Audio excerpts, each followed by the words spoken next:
Hey everybody, let's get this thing going here. All right, welcome. Good to see everybody. I think I got everything set up right. Welcome to another mentor session with Dan. It's good to see all of you. I've talked with a lot of you over the last few weeks, it seems like, so it's very nice to be able to also answer your questions. So, let's just jump into it as we go along here. And we'll go from here. So I've got my list of questions right here, and we'll get started. First question, Dan Razumvowski. I'm not pronouncing the last name right, but hi Dan, nice to meet you. What is the best way to learn about financial literacy and how to make sure the company is staying positive? I have a cash flow anywhere from $65K to $95K a month. I am tracking my projects individually to see if the project is profitable or not. When it comes to keeping track of the profit in the company, I need to know what percentages need to be for each line item on my profit statement. How much should I be spending in marketing, and what percentage should I be spending on other aspects of the business? This is a great question. So you actually are asking two questions, right? You're asking how do you become more financially literate? And what I would recommend to anybody, if you haven't done this, because I waited a very long time in my career before I did this, is if it's tolerable for you, take a basic accounting course if you haven't already done this, right? Or some sort of like even if you know the stuff, because I kind of knew the stuff just from doing it over the years, but it never hurts to kind of like fill in all those gaps and kind of like what and also, let me preface this by saying they're going to tell you the technical way to do things from an accounting perspective, which is good because then you really know what is making up your financial statements. So that's like first thing. But what you're asking about is more managerial accounting. So like what are the specifics from a strategy and design and a pro forma perspective? That's what you're asking about. And that is, that's higher level and different than what you'd find in just a basic accounting course. But both are important. So to answer your question, you've narrowed it down right to the right level here, which is you're designing your business, right? So whenever I talk about business model stuff and designing a pro forma, I always just make assumptions on those things, or what do I want them to be so that it's the business that I want it to be.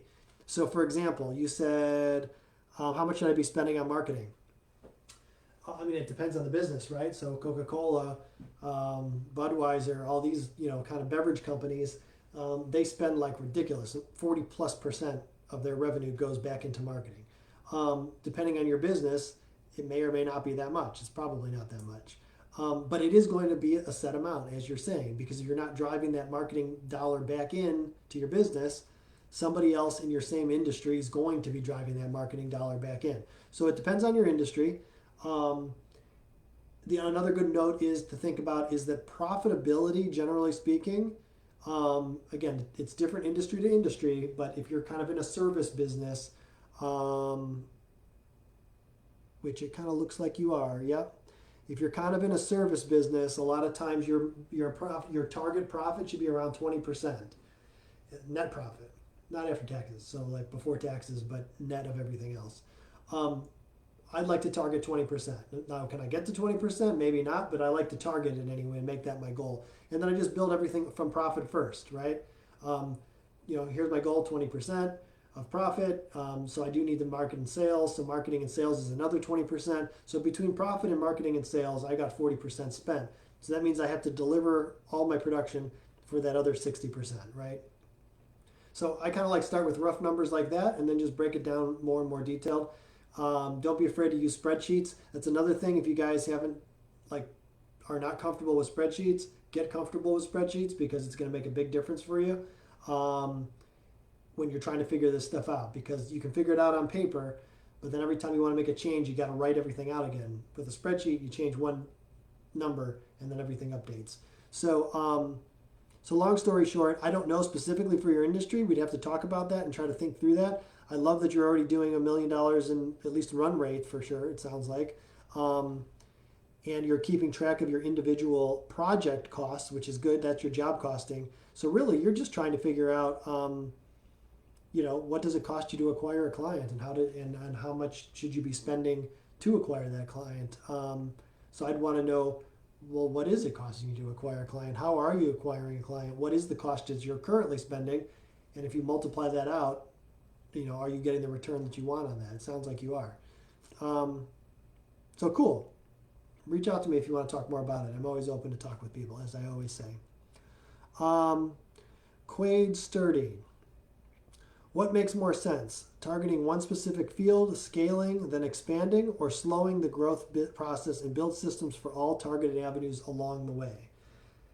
I intend to scale my company to operate across many facets of construction. I am new to scaling businesses, so your experience will be of great assistance. I am unsure whether it is smarter to learn all the avenues I wish to pursue from the start, or start with a direct focus, then expand as we scale. Thank you, Quaid. Extra info if needed. My thoughts are, the more we need in-house, the better numbers we can pull. However, that entails more risk, as I need to employ a much larger team. Focus has benefits of building a reputable name in said field. However, this will cause lost time learning the other fields. Great question. So whenever you're trying to start a business or you're trying to scale something, focus is your friend. Being hyper-focused on the value that you provide to your customers. Now, maybe the value you provide is that you provide all these services. I don't know. But be very clear on where you're driving the most value for your customers and for who you're pitching to. Because if you can be really, really good in that one area, it also makes your sales and marketing easier, because now you can be really, really hyper-focused on sales and marketing to just that one area. You have to establish some sort of baseline before you start going out horizontally, in my opinion. We spend a lot of times when we're starting companies thinking of all the possibilities and then building all the possibilities, and then we have to finally get around to selling it, and then we're just starting over at square one again, basically, because we never really focused on trying to actually create value and actually try to sell it. So I would say get to market as fast as possible, as risk-free as possible, because you're also going to make wrong decisions, I guarantee you, along the way. So stay as risk-free as possible, get to market as quick as possible, focus, take it to market, see what the response is, and move forward. And then I also guarantee if you take that approach, you probably will end up somewhere you wouldn't have expected if you tried to set it up at the beginning, like all in one shot. So I'm going to say that approach will actually save you time and money. I know you're kind of implying that it'll actually cost you time and money, or at least time. I'm saying it will save you time, it will save you money, and you'll get to where you're going faster. Focus is definitely your friend. Next question. Bhushan Kalvani. How exactly do I make a buyer persona for my mobile app development business? How do I know I have created the right ones? And do locations affect personas? Like, do I need to create a different persona based on each region I'm trying to target? I've been going through the materials in our AO portal and have a basic profile persona fields, but still confused about how to make them concise for my business. A little background. I've started a new mobile app development business in 2020 in India, and I have worked with 2 clients. Clients came through referrals. I want to have a steady flow of projects and inquiries, and I would like to target specifically and not at random. This is my first question, but from the materials on our portal, I have learned that it's better to target specifically than to target any and all. I know this might be a broad question, but any and all feedback would be helpful. As for clients, I have had international customers from the UK and US, and they both were startups. After a while, they asked for features and changes for which they didn't have the budget for, and I lost the client and money. So I don't want to create a persona based on such customers, which would lead to a similar experience again. Currently developing AO app for our community, so that's a third project, and I would like to take on clients from across the globe. Would love to get a feedback on how should I go about locations and the personas and how do they affect them. Very smart. Thank you for paying attention, because a lot of people miss this little nuanced point that you just said here. When when you make reference to the clients that were startups and then they didn't have the money to pay you, you said you don't want to repeat that. Brilliant. So many people are doing the exact same thing over and over and over again, selling to the same group of people and then coming up with the same outcome. And then they're upset with their business, right? So I see that all the time. So you're aware of that. So you're basically saying, I don't want to target startups who are not going to have the money to pay me. Great. Sell to people who have the money to pay you, right? Like that's it's frankly, it's easy to get people who can't afford to pay you because no one wants to work with them because they can't afford to pay them either. So, but back to your initial question. I'll go back to testing again. You need to test your personas, right? You don't need to get it right the first time. You just have to get your best guess on paper. You learn something. You said, I don't want to work with startups because of this, or maybe specific criteria of startups. You've made that decision. Add that to your persona. None of this stuff is you do it once and you're done. It's all in a process. I mean, if you want to talk about development, it's an agile process, right? It's a process of test, iterate, respond, just keep the system moving. So, but the key is to write it down and to collect the data so that you know what it is. I'm working with a couple friends and on a business where we are doing a lot of data analysis in the texting space to try to figure out what's going to work. We've spent the last 2 months with no intention of trying to actually make a sale, but just very clearly learn about our process of how this communication with our customer goes. And we've made a lot of changes. We've changed industries I wish we were targeting because of the data that we received back. So you don't have to get it all figured out in the first shot. You don't have to waste a lot of time trying to make your masterpiece of personas. Take your best guess, put it down, start to put it out to that persona group, and then you'll make changes. And to answer your question, is it going to be different by locations? Yeah, it might be different by all sorts of things, and you might decide you don't want to go into these different locations based on these different sorts of things. So it goes back to, again, being specific, specifying who you're going after, and then deciding, is that a customer that I want or don't want? Don't be in a hurry. I guess is kind of the key there. It can happen quickly, don't get me wrong, but just think about where you're at today. Get it out there, test, revise, get it out there again, revise, and just keep doing that until you get to where you're going, and eliminate the people that are a pain in the butt. You don't need to work with customers that are not going to get you what you need. Okay, next question. Kimberly Vinson. What policy or process would you recommend I implement into a contract agreement between my business, Serene Workforce, and our associate massage therapy clinics, in the event the staff of the associate clinic are not providing satisfactory treatments to the employees we send them? As I do a SWOT analysis, this situation could be a possible threat that I would like to create a solution to. Thanks. More background. I'm having a contract created between my company, Serene Workforce, and our associate clinics. We will be referring employees of the companies who purchase our massage program to our associate clinics for their treatments. We want to be sure that the experience they receive is consistent and the massage therapists are maintaining our core values of our business. When they are treating their clients, we send them. Thanks so much. Always appreciate your insight. Awesome. Okay, Kim. So here's a recommendation I have. There's a book called, I pulled it up here because I looked at the questions ahead of time, FYI. There's a book called Becoming Remarkable by Fred Joyal. And Fred is one of the co-founders of 1-800-DENTIST.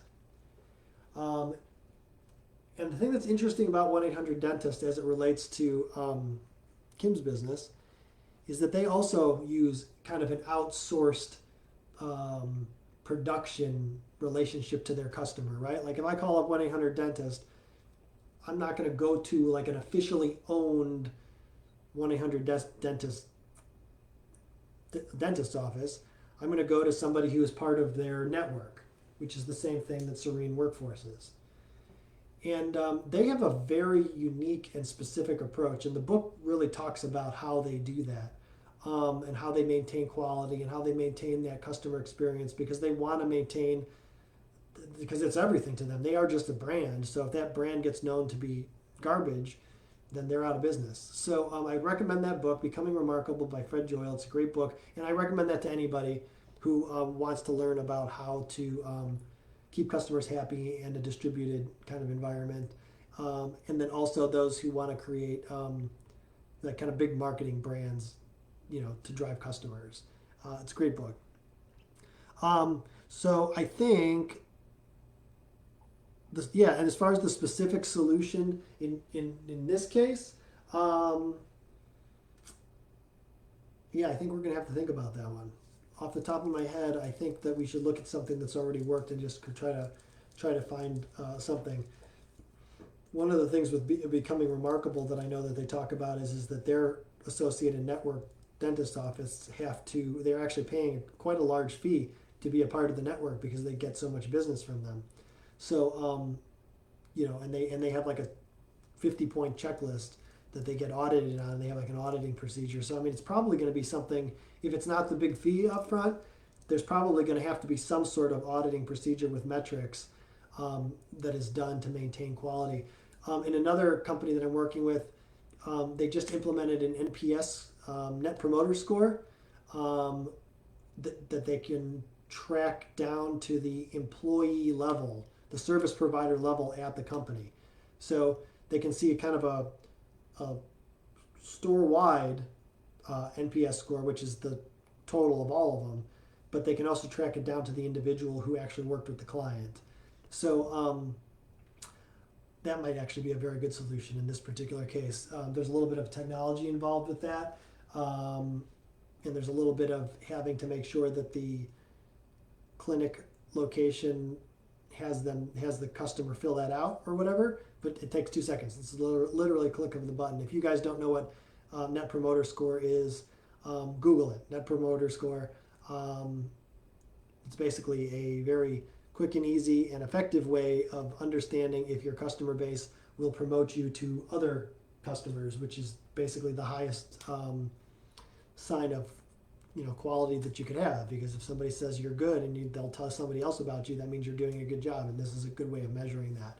So yeah, we might want to do something around Net Promoter Score for you, Kim. I think that might be a good thought.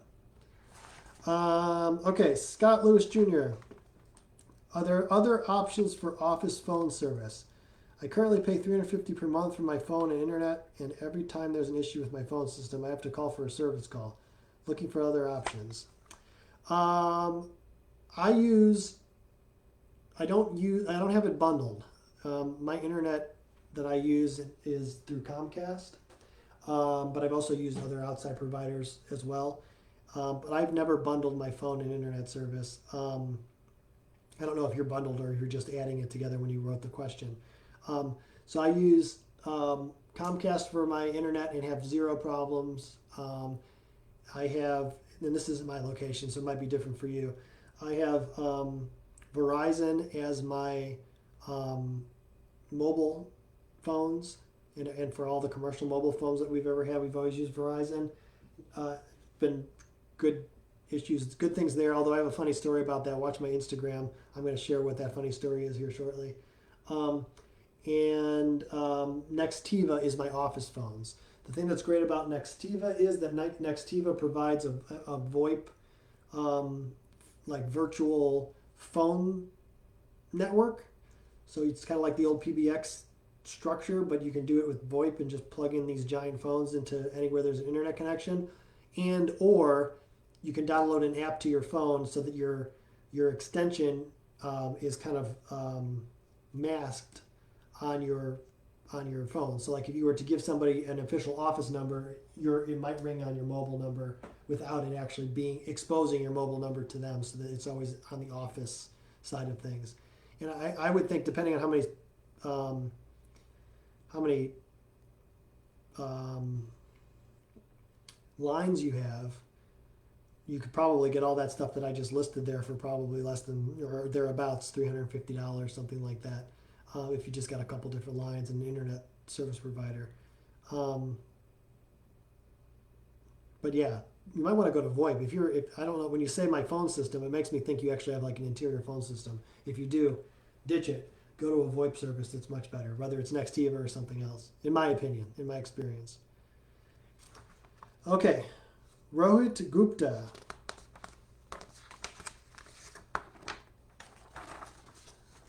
What are the best or most necessary apps needed for a Shopify store? We just created our online store with Shopify and realized there's a lot of apps, not sure which one's most needed to have a successful business.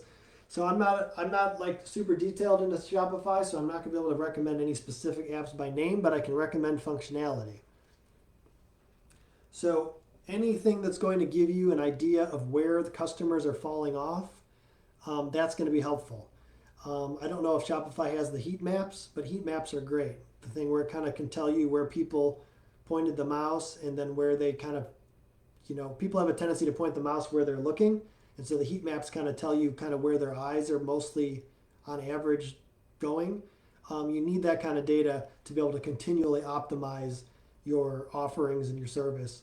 And anything that is reliable as far as tracking where your visitors are coming from, because you have to be able to know when you're marketing or whether you're doing PR or whether you're doing whatever. You always have to be thinking about that the effort that I put in to drive people to the site, A, result in people going to the site, and then subsequently B, are they doing what I want them to do when they get there? Are they ultimately buying something? Because it doesn't do you any good. I know this because back in the late 90s, I started an internet company that all I did was I sold traffic to Wall Street funded companies. Because at the time, everybody only wanted traffic. That's all they knew had any value. They thought had any value. They didn't care what happened once they had the traffic. They just wanted to show more and more traffic all the time. So I sold them more and more traffic all the time. You don't want to be that person. I'd rather have one person on my website per month buying something worth a lot of money than having hundreds of thousands that never do anything and are never monetizable. So make sure you've got a lot of your data analytics that give you very specific, down and dirty detail into what everybody is doing on your site when they're there. Because you're going to have to work that funnel. You're going to have to build what's the process. What do they see next?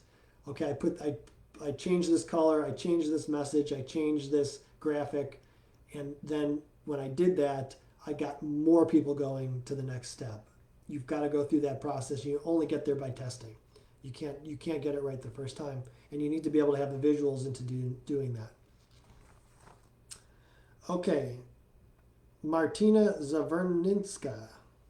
What sort of strategy do I have to do to achieve my target for this month to reach 2,500 points? Last minute goal. I am an Herbalife marketing and personal training industry all online. This month my goal is to get to or even better than 2,500 points, which seems like a mission ATM. When messaging people, adding people on my social media, Facebook, IG, but not having much luck, I am determined how else to efficiently to attract and sell my nutrition programs. Thank you for your help. I am by no means an expert in Herbalife marketing. I don't know exactly even what the 2,500 points system is or how that works. But I assume that it has something to do with making sales or getting engagement from your potential customer base, I would guess, and otherwise why would you be doing it? So as I've said at other times, be sure that you're able to track everything that you need to track in order to know that the activities that you're doing are resulting what you need to. Don't be afraid to do a lot of in-person stuff too. Sometimes we way overload ourselves on digital solutions, and getting out to real world environments and actually talking to people. I know a guy who started a business doing those pre-prepared meal things, and he started that whole business just by going to gyms and setting up a table in the front lobby area and then splitting the revenue that he makes with the gym. And then that was the whole model that they built that company from like zero to like 12 or 15 million dollars in 3 or 4 years. And because once they figured out the model, I think that's the kind of the takeaway with all this. We very much fixate on trying to drive revenue because we need the money.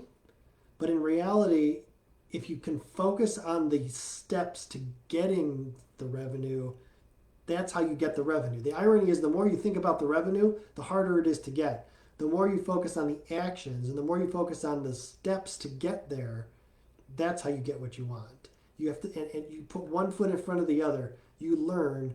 You don't have to get it all right the first time. So, whether it's Facebook, Instagram, or in real life, I don't know what's going to work the best for you, but I do know that if you're very deliberate about, put it on a spreadsheet.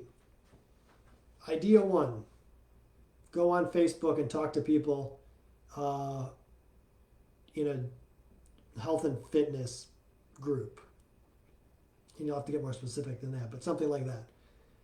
Yeah, there you go. So that's number one, A.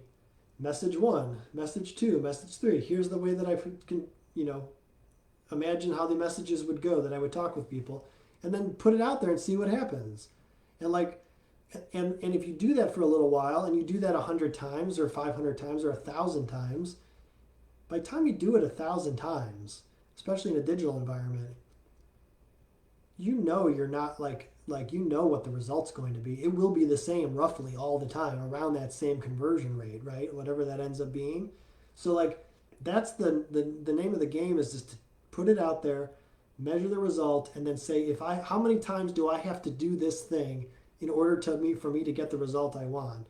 And if the magic number is 100, but the price point on the thing that I'm doing doesn't justify doing that 100 times, then stop doing that thing. You can stop. You don't have to keep doing it, because it's not going to ever it won't ever be profitable, even if it eventually works.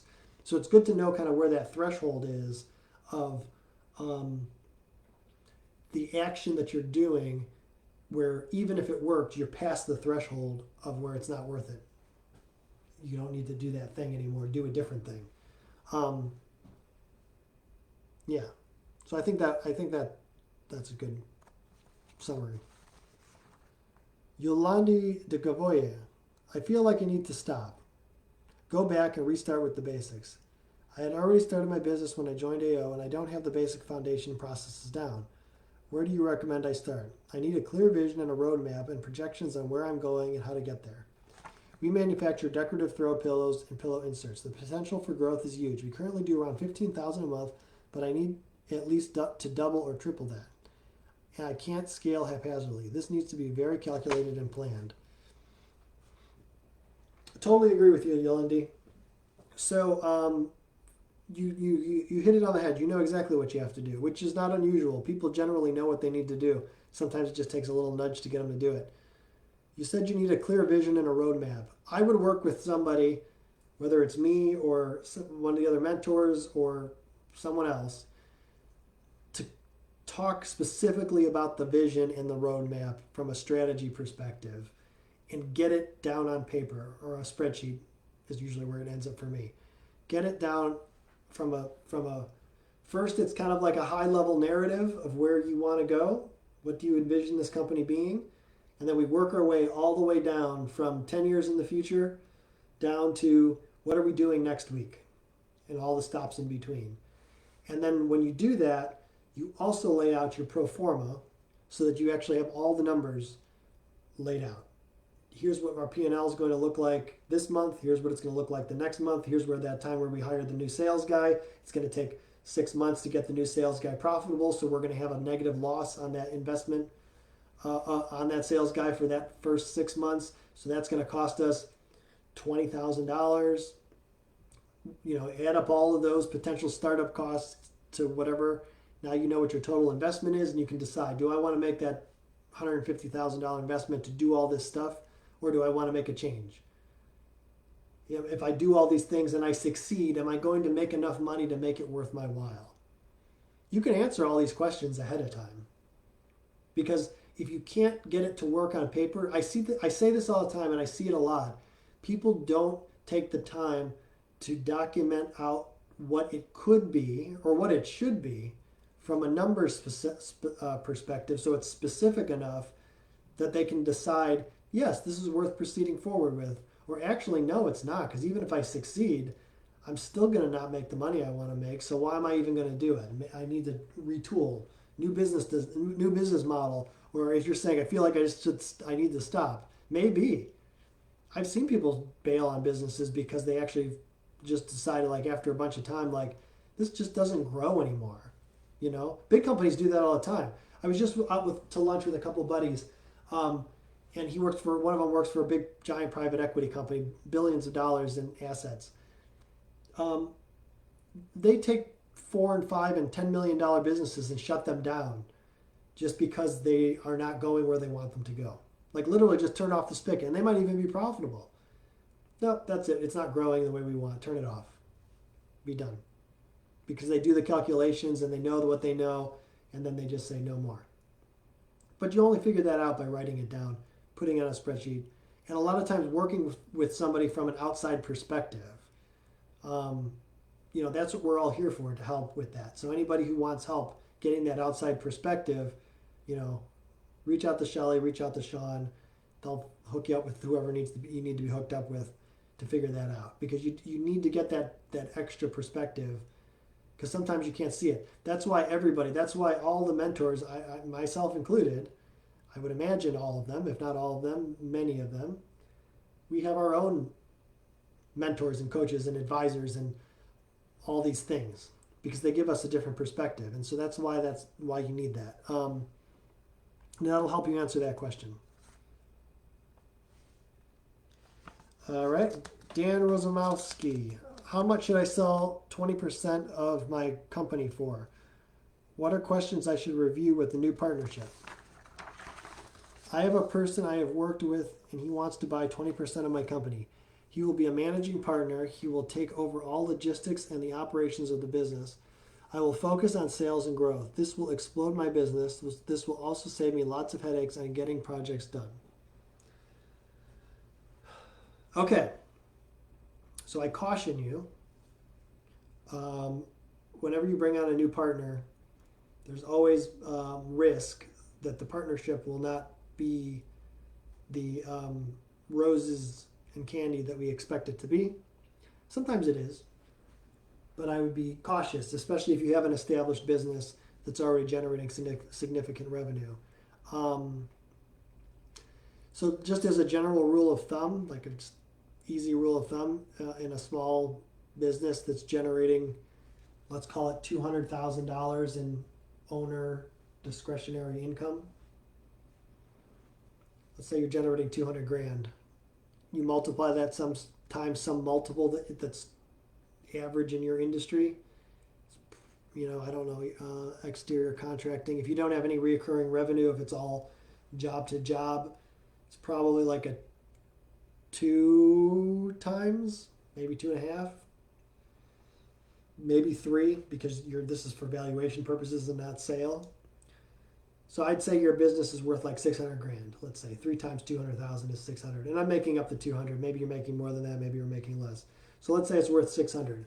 So that conceivably 20% of the business would be worth, just as it stands right now, without forecasting potential value and all that, which you can also add in there. You'd sell 20% of the company for $120,000 in that scenario.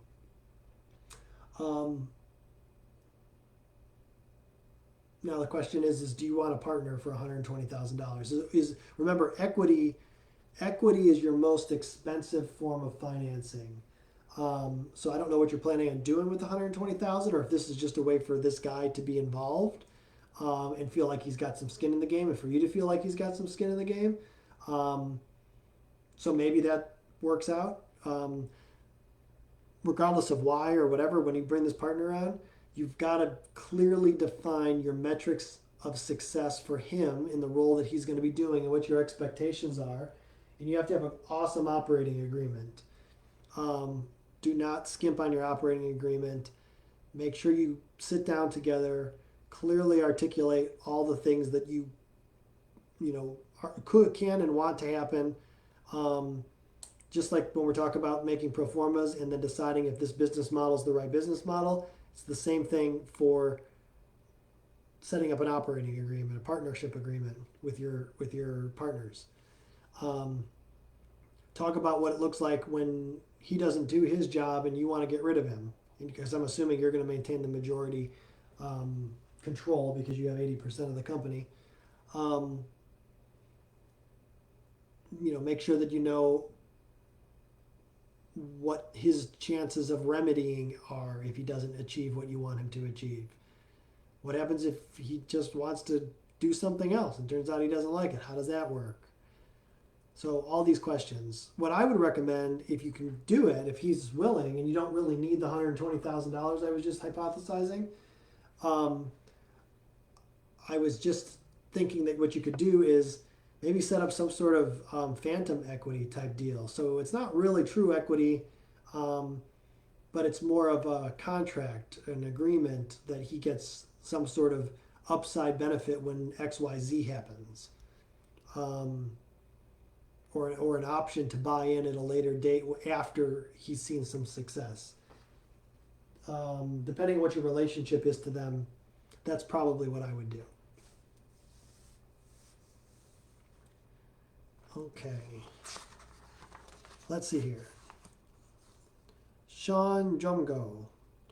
What are proven and recommended ways to launch an online service and obtain subscribers? I've developed an online service called Master Estimate based on a tool I created for managing the budget of my real estate projects. I've held a beta test period and now I'm ready to announce the official launch of the service. Master Estimate provides a framework for estimates that combine scope of work deliverables with draw schedule of progress payments and completion points. This enables real estate investors, lenders, contractors, and landscapers to know the numbers at project start and monitor the numbers to project. I plan to initially target real estate investors. As I get subscribers, I'll enhance the service and target other user groups. Cool. Okay, so like a lot of the marketing questions, I'm going to say kind of the same thing that I've said in the past. Well, A, there's no proven method, so that's one thing. Two, focus is good. So I like that you're saying you're going to focus on real estate investors. I would probably answer the question and then, probably 2 or 3 times more. So real estate investors and then what? Okay, real estate investors in Florida. And then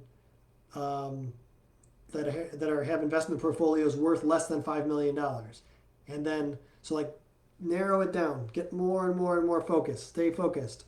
Because once you figure out how to stay focused, like for example, let's say you said real estate investors in Palm Beach County, Florida, with real estate portfolios less than $5 million in revenue and are under 40 years old. Let's say you focused on that. That gives you a very specific group of people to talk to. So now your testing even is going to be way cheaper than if you're talking to a whole bunch of people. So stay really focused. So you get really focused on that group. And let's say you succeed and you're able to, hey, if I spend this much money on digital ads and I spend this much money on going to events and I spend this much money on all these things, I get a client. And it's positive based on the subscription value, the lifetime value that I get out of the client, out of the subscriber. If you know that and you have all those specific details, now you just do that exact same thing. You don't have to now raise it to, now we got to get real estate portfolios worth $20 million. Now we have to get, real estate portfolios worth whatever. Like, it doesn't matter. Like, you can stay super focused in that area and then just pick up everybody else geographically across the whole world. The great thing about SaaS businesses. So the more focused you can be, that's the proven success. Start small, stay focused, understand your cost, your customer acquisition cost, CAC. I've referenced it before in my collection here. It's somewhere on that shelf. The Automatic Customer is a book that's all about SaaS businesses and how to build a SaaS business, including the marketing, including how to do the numbers. The biggest problem with SaaS businesses are they're great if you can acquire your customers for less than 3 times your customer acquisition cost. If you can do better than 3 times, ideally 5 times, like if your customer acquisition cost is $100 and your lifetime value is $500, that's a great spread. Then just call me up. I'll give you all the money you want. We'll just buy all those customers and we're going to build your business to $1 billion, right? Like that's literally how SaaS businesses work. They figure out that spread and they want to see 5 times lifetime value to your customer acquisition cost. And then if you've got a spread of at least a 3, 5 plus is better, then you're good to go. You just keep doing that. But it's going to be very difficult to figure out that spread and to get that to actually work. And even when you figure out how to get it to work, there's going to be a short window before it closes because that spread is going to get smaller and smaller and smaller as new entries come into the market and bid up your costs essentially on the sales and marketing side. So anyway, my recommendation is read The Automatic Customer. I don't remember who that's by. I'll just look it up online instead of going behind me there. Automatic Customer by John Warrillow. The Automatic Customer by John Warrillow. So check it out. It's all in there. That'll literally tell you exactly what to do to build a SaaS business. Martina Zverenska. Where do I look for new clients other than Facebook and Instagram? And how do I maintain a flow of new clients every month? As a personal trainer, online my clients come and go. I need to make sure that I have consistency in my work and cash flow, as my clients are often go on holidays or have personal reasons. Where and how do I get new clients, and how do I mainly maintain them, since I only charge my clients pay as you go? Okay, great point. So I would say pay as you go. I would try to change that into a subscription or a membership model. I would make them have to pay each month. And maybe it's not a use it or lose it, but maybe it's use it or lose it within 2 months or something like that. Because you really don't want people who are going to use a little bit and then they're going to disappear. Think of it like a gym membership. You need to get that recurring revenue. If they're just paying you whenever they feel like it or whenever they're using you, it's going to be impossible for you to get comfortable with your own personal cash flow, let alone build a business. So you've got to get some sort of recurring revenue model in there. Otherwise, it's not going to be worth doing, in my opinion. Because once you have a recurring revenue model, now you have a lifetime value, right? You don't have to base it off of, well, I need to acquire a customer for one time because I think I might only have them one time. Now you know you're trying to get them for a subscription or a membership, and you know that they last normally 9 months. If you're doing personal training, you're charging $100 an hour or something, right? I imagine. So maybe you're charging them $400 a month, and if they stick around for 9 months, what is that? 9, 18, 36, $3,600. So you know that customer is worth $3,600. So now if you do same thing as it's a SaaS business, software as a service, same model. Now you know that you've got $3,600 to potentially spend. So hopefully you can acquire that customer for $600, $700, and then the rest of it is still gravy to you. That's much easier to create a reasonable business when you've got that recurring revenue, so that people, you know that you're just charging their card at the top of the month. That's the way to do it. Then from there, you look at Facebook ads, you look at Instagram, you look at, then you build your brand and you build your funnel to get them to close. And again, like I've said with others, focus. Who are you actually training? Well, I'm training, women aged 30 to 50. Okay. Geographically, where are they? Why are you training them? Are they training to be elite athletes? Or are they training to lose weight? Or are they training because they had an injury? Like, why? Like, answer all those questions and narrow it down. Then start your marketing and effort of communicating with those very specific people. Build up your business around those people. And then if you want to branch out to some other groups, that's cool. Focus. That seems to be the theme today. All right. Last question, I believe. Ricardo Delgado. Should my business have an employee handbook or operations manual? I have a barbershop and I'm looking to build the brand behind it.